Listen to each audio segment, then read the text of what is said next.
All right, so now that we understand about method, let's talk about return types. We see here, so let's look at how the method is constructed per se, the syntax of method. So we have public, okay, we'll talk more about public and all that at a later time. With public, static, void, and then the name of the method. And depending whether we have a parameter, we're passing in some data, all right? We'll have the type of data always. It's important to remember that. Always start with the type and then the name of the variable, in this case, right? Parameter. Now let's talk about return type. Well, a return type tells the system, tells Java, tells the compiler that the method we're talking about, whether it's going to return something, right? So we should expect something being returned from it or not. So when you say void, right, this keyword void means that the method in question is not going to return anything. There are times when we need to return, say, an integer. Return an integer.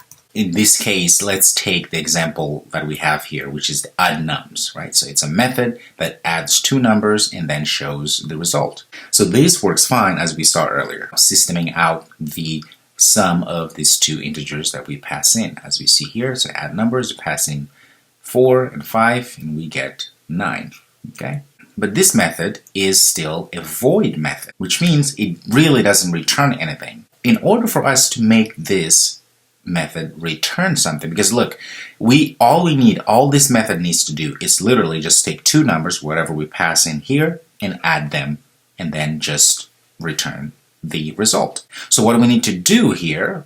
We need to do a few things. First of all, we have to change the signature type, which means we need to tell the system, the compiler, that hey, this method here is not just void. This method will and should, it's a contract, return an integer. In this case, that's what we need. So we're going to say here int. Now we have a problem here. If you have it over here, it says missing return type. Well, because it turns out if you say that you want to change this method to have a return, to return something, well, you better have an actual return statement here.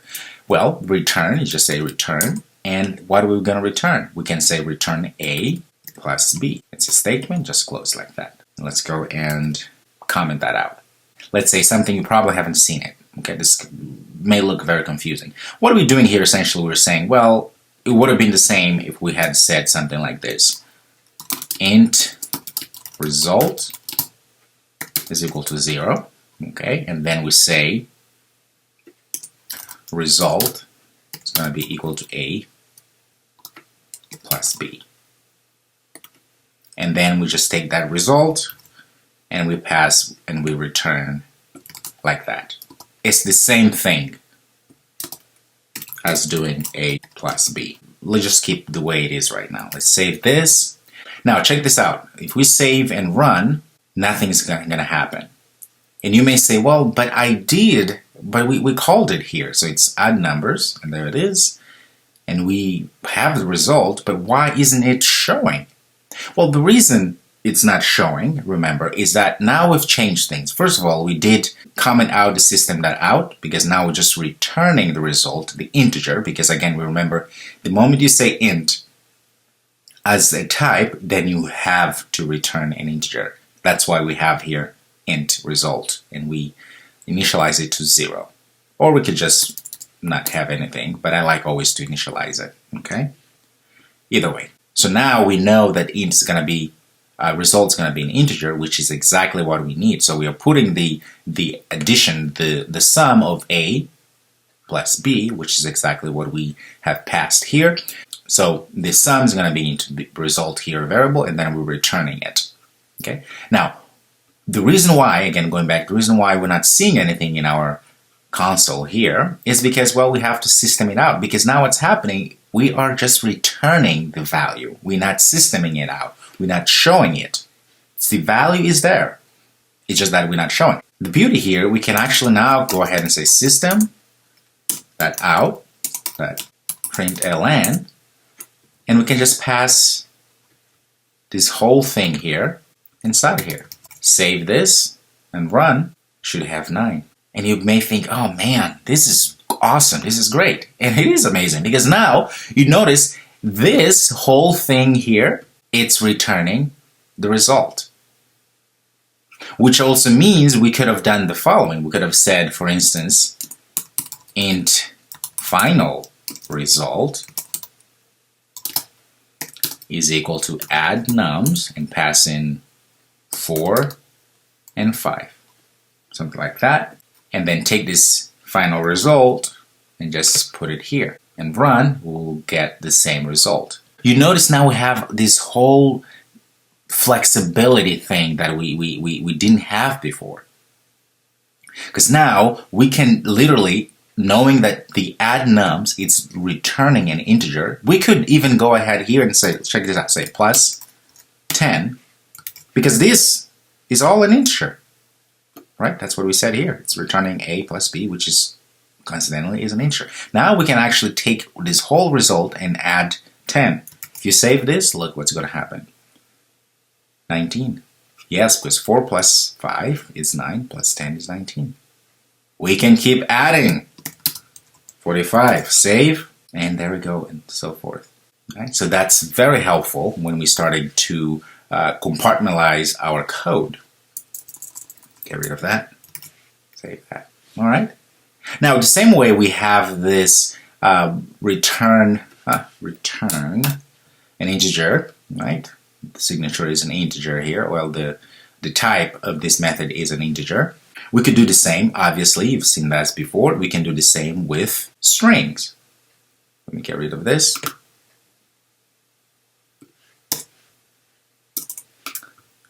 Get rid of this, so we got rid of that method. Okay, so now we can go ahead and return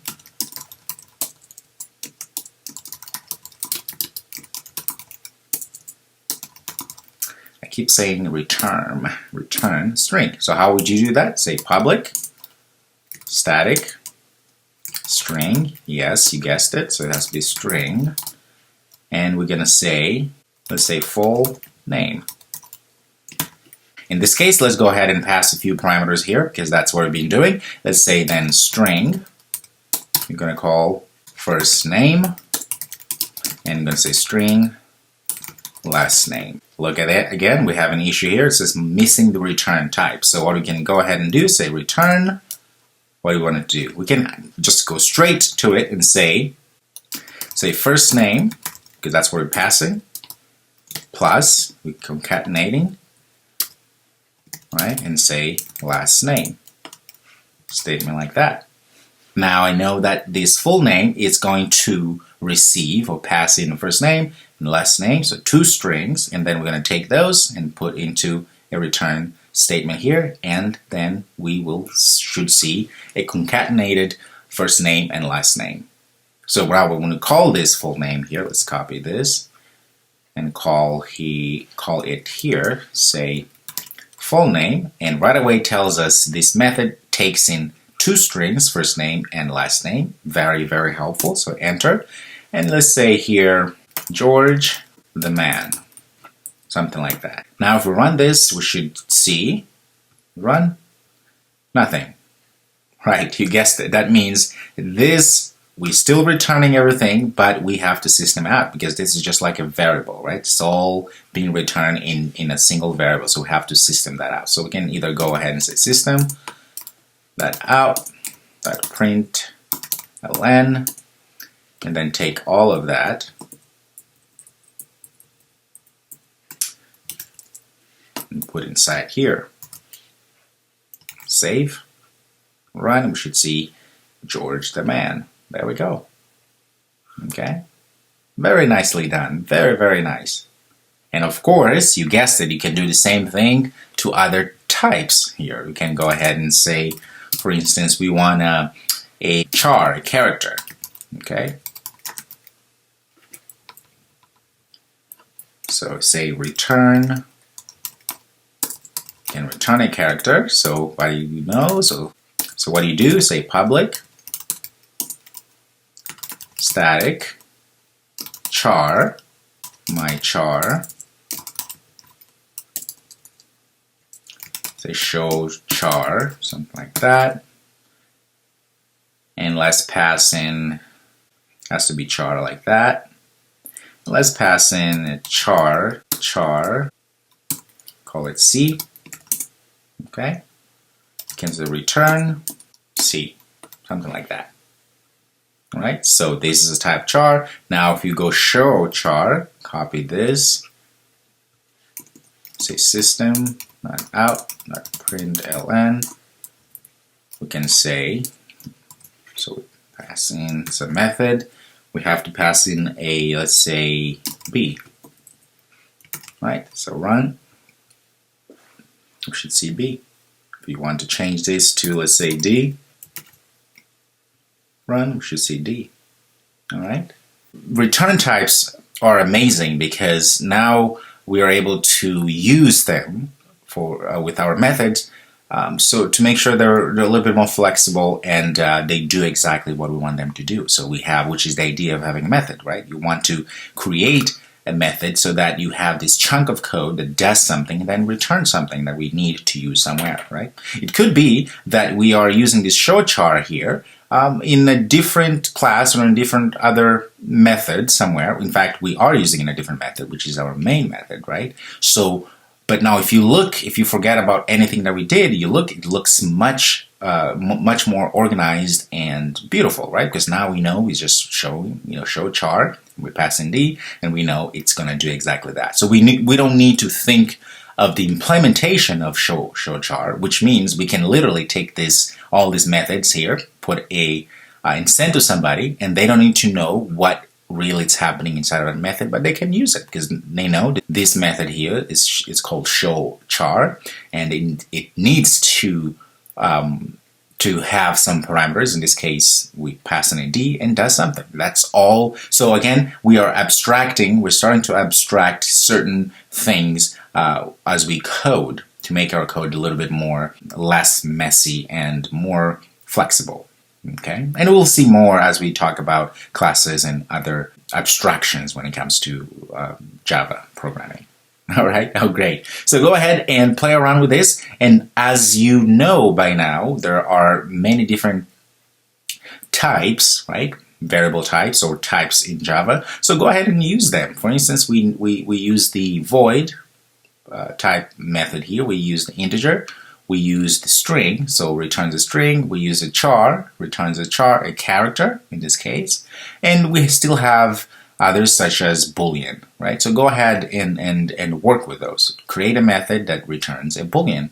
Create another method that returns a float or a double, right? So the sky's the limit. So go ahead and experiment with all of that. Okay, great. Good job. I'll see you in the next video.